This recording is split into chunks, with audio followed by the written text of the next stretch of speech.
नमस्कार दोस्तों, आज हम पढ़ेंगे कार्बन के अपरूपों के बारे में कि जो कार्बन के अपरूप होते हैं उनके बारे में। पिछले वीडियो में हमने अध्ययन किया था कार्बन के मतलब श्रेणियों के बारे में, संत कार्बन के जो मतलब हाइड्रोकार्बनों के बारे में, उनका वर्गीकरण अपने पढ़ लिया था। आज के वीडियो में अपन अध्ययन करेंगे कार्बन के अपरूप। जो कार्बन के अपरूप होते हैं वो क्या होते हैं, दो प्रकार के होते हैं। मतलब एक तो हो गया क्रिस्टलीय अपरूप और एक अक्रिस्टलीय। क्रिस्टलीय का मतलब हो गया ठोसों में, क्रिस्टलीय का मतलब ठोस, अक्रिस्टलीय का मतलब जो किसी भी अवस्था में पाए जाते हैं, द्रव या गैस अवस्था में भी पाए जाते हैं, वो कहलाएगा अक्रिस्टलीय, और क्रिस्टलीय कहलाएगा ठोस। अब कार्बन के जो क्रिस्टलीय अपरूप में तीन आते हैं, हीरा, ग्रेफाइट और फुलरीन। ये तो आते हैं क्रिस्टलीय। क्वेश्चन यहाँ से ही बनता है कि कार्बन का क्रिस्टलीय अपरूप है, ऐसा पूछा जाए तो हीरा, ग्रेफाइट, फुलरीन, सीधी सी बात है, ये याद रखना है।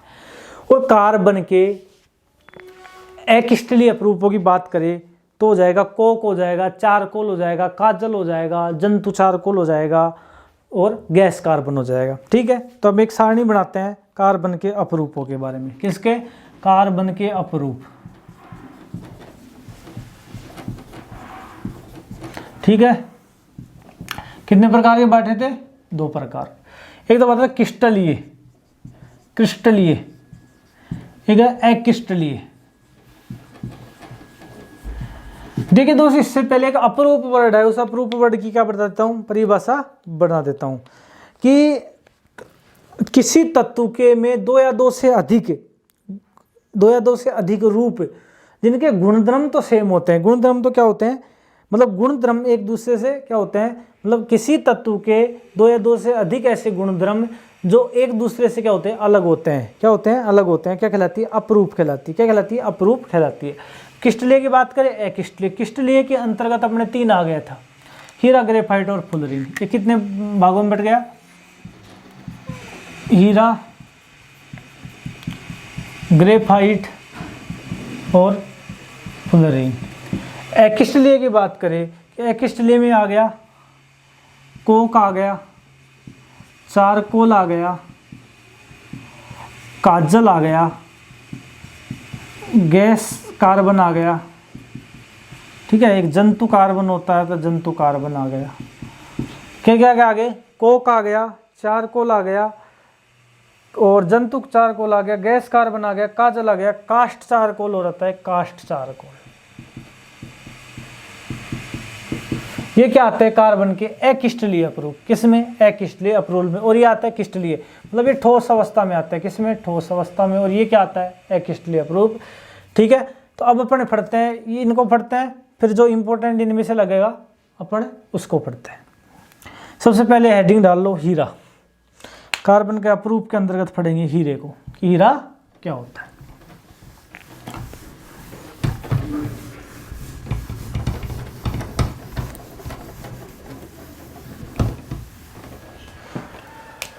देखिए दोस्तों, क्रिस्टलीय अपरूप अपन पढ़ रहे हैं। कार्बन के क्रिस्टलीय अपरूप के अंदर है हीरा।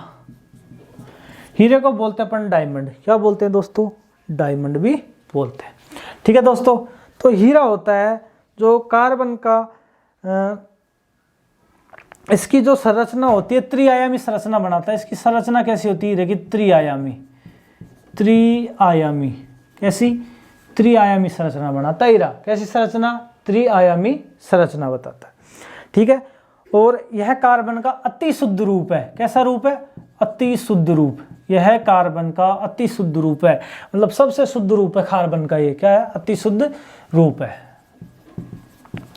ठीक है दोस्तों, हीरे के बारे में और अपन जाने तो इसके मध्य कार्बन के मध्य की दूरी, इसमें लिख सकते हैं अपन कार्बन के मध्य की दूरी 1.54 एंगस्ट्रॉम होती है। भाई जो कार्बन होता है हीरे के अंदर, उसकी जो कार्बन की जो दूरी होती है वो कितनी होती है? 1.54 एंगस्ट्रॉम। ठीक है दोस्तों, अब अपन आगे देखें हीरे के ऊपर। हीरा विद्युत का सुचालक होता है या कुचालक होता है? मतलब हीरा क्या होता है? विद्युत का कुचालक। विद्युत का क्या होता है? कुचालक। विद्युत का कुचालक होता है। हीरा विद्युत का कुचालक होता है, तो इसमें क्या होती है? धारा प्रवाहित नहीं होती है। इसमें कह सकते हैं अपन हीरे में मुक्त इलेक्ट्रॉन नहीं होते। क्या नहीं होते? मुक्त इलेक्ट्रॉन नहीं पाए जाते। क्या नहीं पाए जाते दोस्तों? मुक्त इलेक्ट्रॉन नहीं पाए जाते। जिसके अंतर्गत मुक्त इलेक्ट्रॉन पाया जाएगा उसमें क्या होगा? जिसमें मुक्त इलेक्ट्रॉन पाया जाएगा उसमें क्या होगा? धारा प्रवाहित होगी, वो विद्युत का सुचालक होगा। इसमें मुक्त इलेक्ट्रॉन नहीं पाए जाते तो विद्युत का क्या होगा? कुचालक होगा। अब दोस्तों बात करें कि यह क्या होता है, इसके अंतर्गत बंध कौन से पाए जाते हैं? सहसंयोजक बंध पाए जाते हैं। सहसंयोजक कौन से बंध बनाता है? हीरा सहसंयोजक बंध बनाता है। कौन से बंध बनाता है दोस्तों? सहसंयोजक बंध बनाता है। और कैसा होता है? कठोर। कैसा होता है? कठोर होता है। इसकी प्रकृति देखें कि भाई कैसा होता है? कठोर होता है, ठोस अवस्था में होता है। अब तक का सर्वाधिक कठोर पदार्थ अब तक ज्ञात में, मतलब सर्वाधिक कठोर पदार्थ भी क्या है? कार्बन का हीरा ही है। ठीक है दोस्तों। और इसका गलनांक बिंदु देखिए, मतलब हीरे का गलनांक बिंदु क्या हो जाएगा? 3843 केल्विन। कितना? 3843 केल्विन कि जो हीरे का गलनांक बिंदु होता है, मतलब हीरा कितने डिग्री पे गलेगा? 3843 3843 केल्विन ताप पर क्या करता है? हीरा गलना स्टार्ट करता है। अब ये बात करें कि ये हीरा मिलता कहाँ से अपन? जो कोयले की चट्टानों के भीतर अत्यधिक दाब पड़ने से हीरा क्या हो जाता है? पारदर्शक बन जाता है। हीरा क्या होता है? पारदर्शक। तो हीरा कैसा होता है? पारदर्शी। यहाँ पे लिखेंगे हीरा पारदर्शी होता है। क्या होता है? पारदर्शी होता है। मतलब हीरा पारदर्शी का मतलब हीरे के अंदर से आप एक दूसरे को आराम से देख सकते हो। तो ये था दोस्तों हीरा। सबसे पहले वापस देखो, इसकी संरचना त्रिआयामी होती है। त्रिआयामी की मतलब आपने हीरा देखा होगा, इस प्रकार से हीरे क्या होती है? संरचना होती है ऐसे। इस प्रकार से हीरे क्या होती है? संरचना। अति शुद्ध रूप होता है कार्बन का। कैसा है? सबसे शुद्ध रूप क्या है? हीरा है। और कार्बन के मध्य इसमें 1.54 एंगस्ट्रॉम की दूरी होती है। कितनी? 1.54 एंगस्ट्रॉम क्या होती है? दूरी होती है। विद्युत का कुचालक होता है, मतलब इसमें धारा प्रवाहित नहीं होती। क्या नहीं प्रवाहित नहीं होती? धारा प्रवाहित नहीं होती है। इसमें मुक्त इलेक्ट्रॉन नहीं पाए जाते। और इसके कैसा बंध पाया जाता है? सहसंयोजक बंध पाया जाता है दोस्तों। कैसा? सहसंयोजक। और इसकी प्रकृति कैसी होती है? कठोर होती है। मतलब पृथ्वी पर जो प्राप्त पदार्थ है उसमें सबसे कठोर पदार्थ कौन सा है? हीरा। और जो इसका गलनांक बिंदु है वह है 3843 केल्विन। ये था दोस्तों अपना हीरा। क्या था? हीरा। अब हीरे का उपयोग पढ़े अपने। हीरे का उपयोग कि जो हीरा उपयोग में आता है वो कहाँ पे आता है? जो हीरे का उपयोग है, हीरे का जो उपयोग है, उपयोग पढ़ते हैं अपन। एक तो सबसे पहले आ जाएगा पत्थर काटने में। दूसरा आ जाएगा चट्टानों में जो बड़े बड़े पत्थर काटे जाते हैं, किससे काटे जाते हैं? हीरो से काटा जाता है, क्योंकि ये क्या होता है? सबसे कठोर पदार्थ होता है। तीसरा आता है एक फोनोग्राफ आता है। क्या आता है? फोनोग्राफ की क्या बनाई जाती है? सुई बनाई जाती है। क्या बनाई जाती है? सुई। पत्थर काटने में काम आता है, चट्टानों को काटने का काम आता है। चट्टानों को काटने के काम आया तो उसमें हीरे का प्रयोग, क्योंकि सीधी सी बात है कि हीरा क्या है? सबसे कठोर है। तो कठोर से क्या कट जाएगा? ये पत्थर कट जाएंगे, चट्टानें कट जाएगी। ठीक है दोस्तों, ये था अपना हीरा। इसके बाद में अपन चलते हैं ग्रेफाइट के ऊपर। किसके ऊपर? ग्रेफाइट के ऊपर।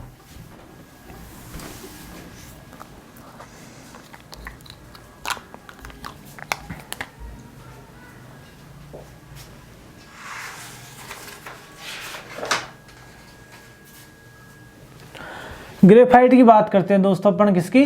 ग्रेफाइट की बात करते हैं कि ग्रेफाइट होता है, यह ग्रेफाइट होता है जो क्या है? किस शब्द से मिलकर बना? ग्रेफो शब्द से मिलकर बना। किससे?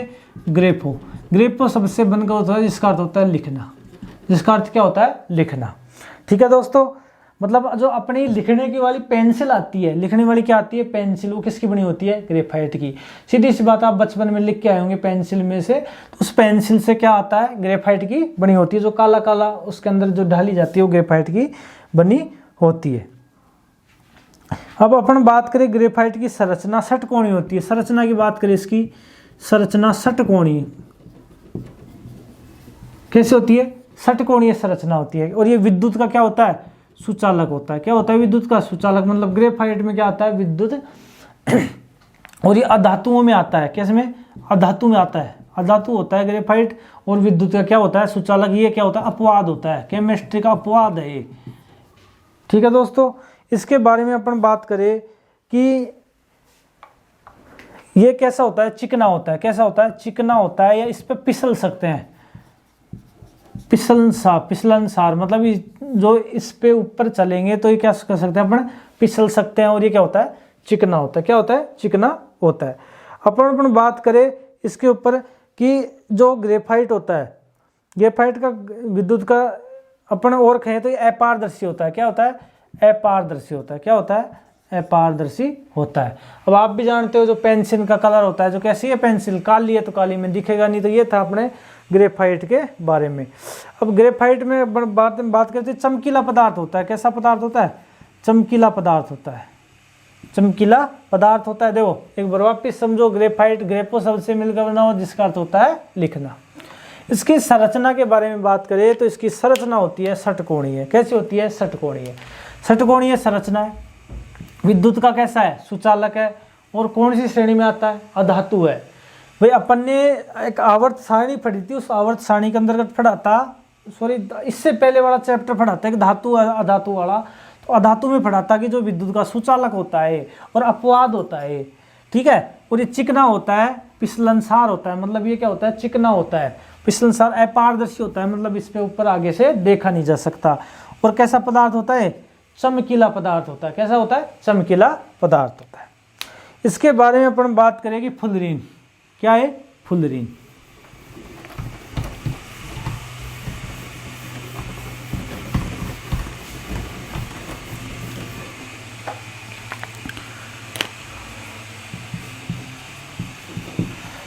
फुलरीन, ठीक है दोस्तों, कि फुलरीन की अपन बात करें कि फुल्ली होता है, या आपने फुटबॉल की संरचना देखी, इसकी संरचना होती है फुटबॉल जैसी। फुटबॉल जैसी कैसी होती है? फुटबॉल तो देखी होगी आपने, फुटबॉल जैसी संरचना होती है।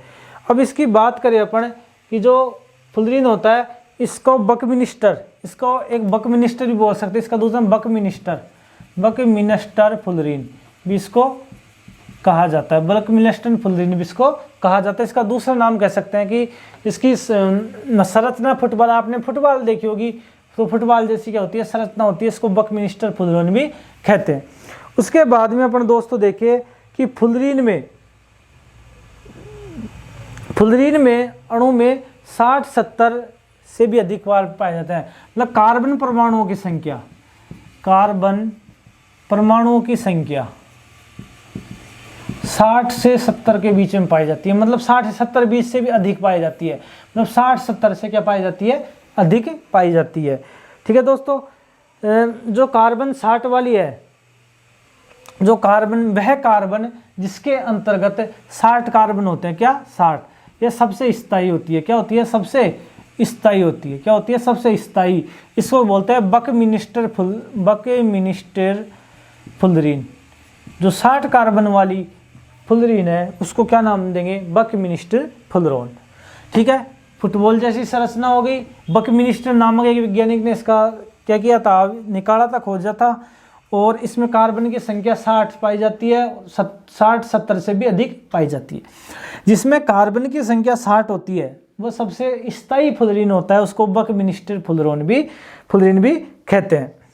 और कार्बन 60 की संरचना में, इस संरचना में 32 फलक होते हैं। कितने फलक होते हैं? 32 फलक होते हैं।